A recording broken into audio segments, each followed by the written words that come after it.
대지권. 그러니까 아파트가 뭐 한 몇백 명이서 이렇게 소유하고 있는데 그 대지권이 공유지분으로서 경매에 나왔어요. 그럼 이걸 원래 엄격하게 따지자 그러면은 다른 공유자들한테 다 통지를 해야 되잖아요. 근데 그건 아니다. 이런 경우에 이제 이런 겨다 이렇게 이제 해석을 하고 그 책에서 쓰여져 있고 있는데 실무상으로는 지금 여기에 비교적 어디 법원 실무제휴라는 책 자체가 법원 행정처에서 나온 거기 때문에 여기에 가급적이면은 무게를 좀 주고 여기에 바탕을 두고 하려고 그래요. 그러다 보니까 이 정도는 안 하는데 나머지 경우에서는 조금 경매법원에서 많이 망설입니다. 웬만하면 그냥 통지를 해주려고. 그래서 뭐 경매 판사들은 그러더라고요. 이게 공유자가 많은 사건이 자기 부에 배당이 되면은 그냥 재수 없다고. 재수 없다고. 딱 내놓고 그런데요. 아, 이제 우리 죽었구나. 한 100명씩 이렇게 되면은 전산 입력하고 통지 다 보내고 매번 이렇게 해야 되거든요. 그걸. 그래서 이제 그런 점을 지적하는 분들은 이런 좀 굳이 이 뭐 대지권 이런 것뿐 아니라 공유자 간에 좀 밀접한 이해관계가 없는 경우를 생각해서 그런 경우에는 조금 폭넓게 법원 재량으로 좀 판단할 수 있게끔 이렇게 하자라고 지금 해석을 하고 있습니다. 그 다음 158페이지에 통지서 양식은 한번 참고해 보십시오. 그러니까 소환을 한 거라고. 예. 그 기간이 특별한 기간이 있습니까? 없어요. 없어요? 네, 없어요.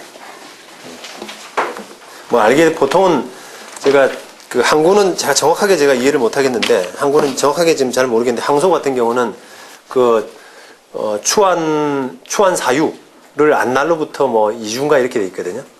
그래서 근데 그게 안날로부터 2주기 때문에 우리 항소 같은 경우는 그래서 사실상 제한이 없는 걸로 언제 알았다라는 부분은 좀 불분명하잖아요. 그러니까 제한이 없는 걸로 합니다. 자, 그 다음에 이 경매 절차에서 공유 지분을 특별하게 취급하는 부분들 중에 나머지 하나, 공유자 우선 매수 제도입니다. 자, 이 제도가 참 묘하죠. 묘하고, 그 뒤에 나중에 보시는 것처럼, 부조리가 많고, 참 사람들 간에 재미난 장난을 많이 쳐요. 그래서 제가 뭐, 한 4년치 정도 이렇게 찾아봤는데, 제법 많이 되더라고요. 장난친 사례들이. 그래서 여러 가지로 뭐 한번 참고해 보시면 도움이 많이 될 겁니다. 159페이지 민사집행법 140조에 규정하고 있습니다. 공유자는 매각기일까지 113조에 따른 보증을 제공하고 최고가 매수 신고 가격과 같은 가격으로 채무자의 지분을 우선 매수하겠다는 신고를 할 수 있다. 1항의 경우에 법원은 최고가 매수 신고가 있더라도 그 공유자에게 매각을 허가해야 된다. 그 다음 3항은 좀 특수한 경우죠. 공유자가 다른 공유자가 여러 사람이 우선 매수하겠다고 할 때는 그 공유자 지분 비율대로 이렇게 나눠서 해야 된다. 이런 거고요. 그 다음 민사집행법 113조는 이제 입찰할 때 보증 내는 거, 그겁니다. 이것도 마찬가지로 공유자 간의 인적 유대 관계 이런 부분을 유지하기 위한 필요성에서 다른 사람한테 매각되기보다는 공유자한테 주는 것이 더 합리적이다. 이렇게 해서 거기에 입법 취지가 있습니다. 161페이지에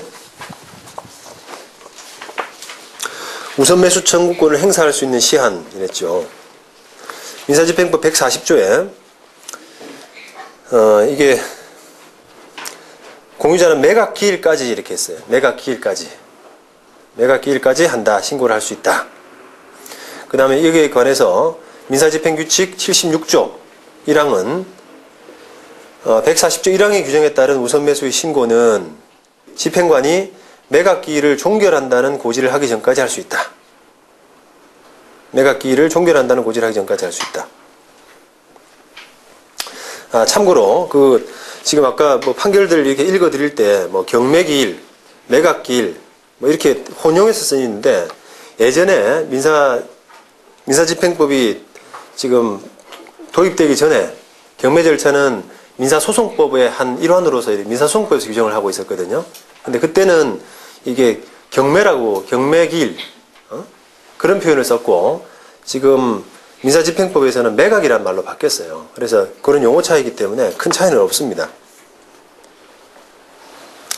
그래서 예전에는 그냥 법에 경매기일까지 신고할 수 있다 이렇게만 돼 있어서 조금 애매했었는데 혼선이 있었는데 이걸 명백히 하는 차원에서 그동안의 대법원 판례를 따라서 규칙으로 입법한 그런 규정입니다.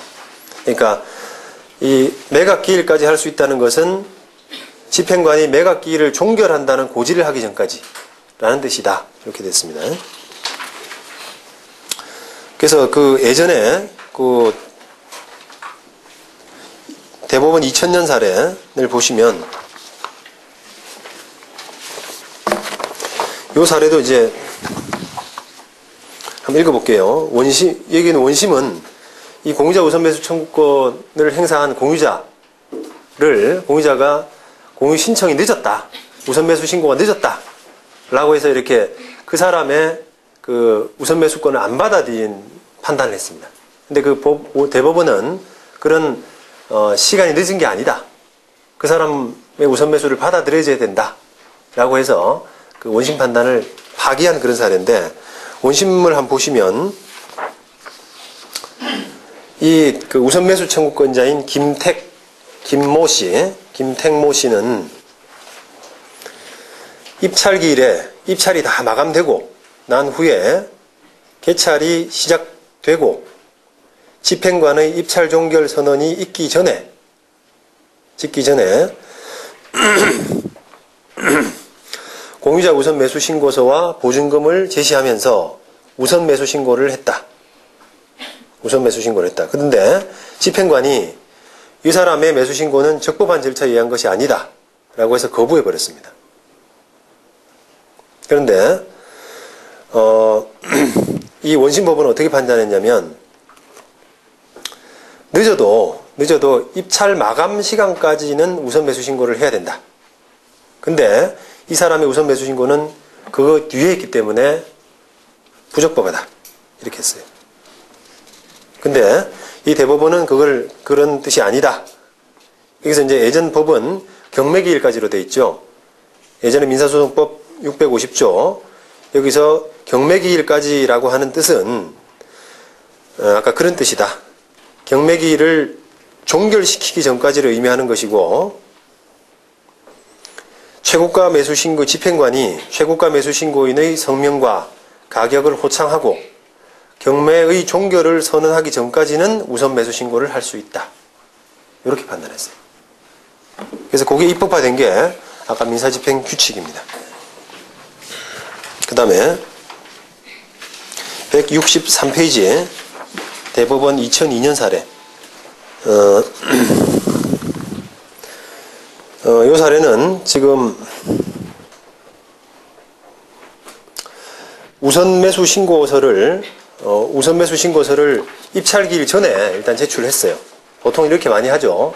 입찰기일 전에 제출을 해야 다른 일반 입찰자들이 이거는 뭐 저 사람 사가는 거니까 내가 뭐 덤빌 필요가 없겠다 이렇게 생각을 하고 덤비지 않지 않습니까? 그래서 그 우선 매수 신고서를 제출을 하고 남성모라는 사람이 일반 입찰자인데 이 사람이 입찰 가격을 1억 5,310만 원 이렇게 했고요. 그 다음에 우선 매수자, 공유자는 입찰에 참가를 했습니다. 이 사람도 참가해서 그러니까 우선 매수 신고서를 내놓고 입찰에 참가를 한 거예요. 했는데 그 입찰 가격을 1억 5,300만 원으로 적었어요. 1억 5,300. 그래서 집행관은 이 일반 입찰자 남모 씨를 최고가 입찰자로 호창을 하고 제항고인이 일반 입찰인으로서 납부한 입찰 보증금을 그 사람한테 반환을 했습니다. 그래서 이렇게 이제 요 사실관계를 이렇게 판단한 다음에 법률적으로 어떻게 판단했냐면 원심법원은 부동산의 공유자가 우선 매수권을 행사하기 위해서는 입찰 보증금을 납부함이 요건인데 제한고인이 공유자로서 그러니까 이게 공유자입니다. 공유자로서 입찰 보증금을 납부하지 아니한 채 신고를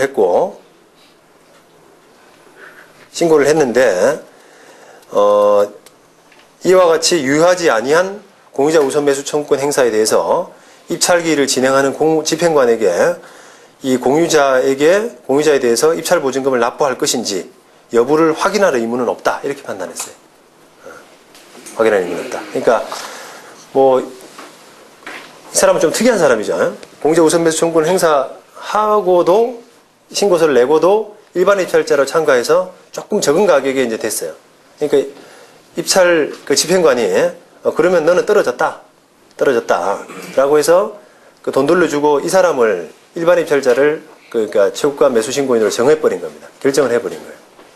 근데 원심법원 판단이 그 우선 매수자에게는 너 돈 어딨냐? 돈 가져왔냐?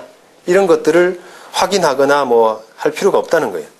확인할 의무가 없다. 그냥 그렇게 한 것은 그렇게 절차 진행한 것은 맞다라고 했는데 법원은 그렇지 않다라고 판단했어요. 대부분은. 보시면 어쨌든 지금 아까 조금 전 판결에서 보신 것처럼 우선 매수 신고나 그 다음에 보증 제공은 입찰의 종결을 선언하기 전까지 하면 되잖아요. 그죠? 입찰의 종결을 선언하기 전까지 하면 되는데 그 163페이지 중반 부분 따라서 공유자가 입찰기일 이전에 집행법원 또는 집행관에게 공유자 우선 매수 신고서를 제출하는 방식으로 우선 매수 신고를 한 경우에도 반드시 이와 동시에 입찰 보증금을 집행관에게 제공해야 적법한 우선 매수 신고를 한 것으로 볼 것은 아니고 우선 매수 신고서만을 제출하거나 최고가 입찰자가 제공한 입찰 보증금에 미달하는 금액의 보증금을 제공한 경우에도 입찰기일에 입찰법정에서 집행관은 최고가 입찰자와 입찰 가격을 호창하고 입찰 종결을 선언하기 전까지는 우선 매수 신고자의 출석 여부를 확인한 다음에 그 최고가 입찰자의 입찰 가격으로 매수할 의사가 있는지 여부를 확인해서 즉시 입찰 보증금을 제공 또는 추가 제공하도록 하는 등으로 최고 입찰 가격으로 매수할 기회를 주어야 된다. 는 거예요. 그러니까 결국은 그 우선 매수 신고를 적법하게 하기 위해서는 그 매각기일까지, 그러니까 입찰을 종결하기 전까지, 매각기일을 종결하기 전까지 하면 되는데, 그 우선 매수 신고라는 것이 적법하게 되기 위해서는 우선 매수 신고서와 보증, 요거잖아요. 그럼 그거를 입찰을 마칠 때까지만 하면 된다는 겁니다. 그죠? 그런데 이 사안에서 우선 매수 신고서는 미리 내고 돈을 안 가져왔단 말이에요. 보증 여부는 확인 안 했는데, 그거를 그 법원이 그냥 확인해 줘야 될 의무가 있는데, 너 왔냐? 돈 가져왔냐? 이런 것들을 확인해 줘야 될 의무가 있는데, 그걸 확인을 안 하고 그냥 맞춰버렸다는 거예요. 일반 매수인을 결정을 해버리고. 그래서 그 부분이 잘못됐다라고 하는 겁니다. 그리고 이제 원심법원은 거기 아울러서 지금 입찰기일 전에, 그러니까 166페이지 한편 입찰기일 전에 위에서 두 번째 줄입니다. 입찰기일 전에 공유자 우선 매수 신고서를 제출한 공유자가 입찰기일에 입찰에 참여해서 입찰표를 제출했다고 해서 그 사실만으로 우선 매수권을 포기한 것으로 볼 수 없다. 그러니까 만약에 이렇게 보시면 돼요. 이 사람이 일반 매수인으로 참여 안 했다라고 할 때 법원이 처리할 수 있는 기준은 신고서만 제출이 되고 돈은 안 들어왔다라고 하면은 나중에 우선 매수 공유자가 왔냐? 그 다음에 돈은 가져왔냐, 이렇게 확인을 딱 종결을 선언하기 전에 해야 된다는 거죠. 그죠? 그렇게 확인해야 되는데 그 확인을 못했기 때문에 잘못된 거다. 그죠? 원칙은 잘못된 거다. 근데 이 사람은 특이하게 우선 매수 신고를 하고도 일반 매수인으로 참가를 했단 말이에요. 그러면 그 부분을 원심법은 어떻게 봤냐면은 일반 매수인 신고인으로 입찰표를 제출했기 때문에 우선 매수 신고는 포기한 거다. 포기한 거다. 그러니까 그 사람한테 뭐 굳이 알려주고 확인하고 이렇게 할 의무가 없다는 거예요. 그렇게 봤는데 대법원은 그게 아니다라고. 왜냐하면 한번 보시겠어요? 그 156페이지 밑에서 6번째 줄. 아까 그렇게 일반 매수인으로 참가했다는 것이 우선 매수 신고를 포기한 거다라고 하는 그 원심법원의 판단에 대해서 반박을 했습니다. 입찰 기일 개시 30분 전에 공유자 우선 매수 신고서를 제출하고 일반 입찰자와 같이 입찰 보증금을 제공해서 응찰하기까지 한 이 사람이 불과 1만 원의 보증금을 추가 제공할 의사가 없어서 우선 매수를 할 기회를 스스로 포기했다는 것은 경험치상 받아들이기 어렵다. 이랬죠. 그러니까 왜 그게 1만 원이냐면 남모 씨는 1억 5,310만 원. 그죠? 310만 원. 이렇게 되고 그 다음에 이 사람은 1억 5,300만 원이기 때문에 차이가 10만 원 나는데 그 보증이 10분의 1이잖아요. 그러니까 만 원 차이가 난다는 거죠. 그래서 이걸 그 우선 매수 하겠느냐라고 물어봤으면 이 사람은 당연히 했을 것 같다 이 말이에요. 일반인으로 와서 그렇게까지 1억 5,300에 사겠다라고 하는 사람인데 그 사람이 그걸 했다고 해서 그걸 우선 매수 신고권을 포기했겠느냐? 그건 아니야. 그래서 그렇게 판단한 부분은 잘못된 거다. 우리가 지금 그 167페이지에 매수 경쟁이랬는데요. 이게 그 민사실무제에 나와 있는 내용인데, 그러니까 우리가 그 입찰하는 방법이 이제 그러니까 경쟁 입찰이라고 할 때 경매, 그러니까 서로 가격을 너 얼마 이렇게 호창을 하면서 서로 이렇게 올려나가는 그런 방법 있잖아요.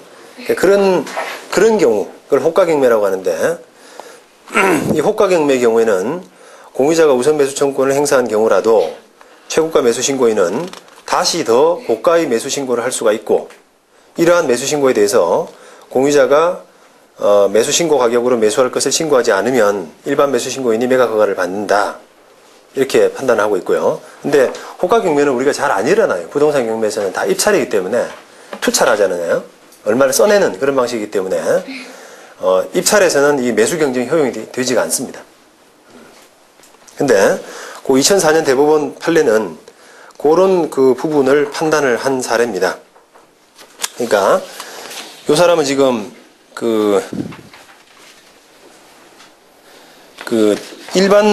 지금 이 재판한 사람이 일반 매수자로서 그 최고가 매수 신고를 한 사람인데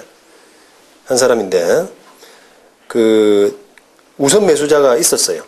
공유자 우선 매수 신고가 있으니까 그 사람 그게 이제 써낸 금액이 8,500이거든요. 8,500에 됐는데 그 우선 매수 신고가 있어서 그 사람에게 낙찰을 했는데 이 사람 그러니까 최고가 매수 신고인 일반인이 자기는 더 내겠다고 그런 거예요. 그 자리에서 이거보다 더 내겠다 그랬는데 법원이 그걸 안 받아준 겁니다. 너 더 낼 권리가 없다. 그런 건데 그 판단이 맞다는 거예요. 그러니까 입찰에서는 이렇게 서로 매수 경쟁을 할 수가 없다는 겁니다. 성격상. 제도도 없고 하기 때문에 얼마를 8,500을 써냈는데 매수 신고자가 8,500에 가져가야지 그거를 저 사람 8,500이라고 해서 내가 더 내겠다. 돈 가져왔다. 보증 냈다. 이렇게 하기는 힘들다는 겁니다. 절차상으로. 그래서 그걸 공유자에게 우선 매수 청구를 인정한 매수 신고를 적법하게 인정한 원심 판단이 틀리지 않았다. 라고 판단했습니다.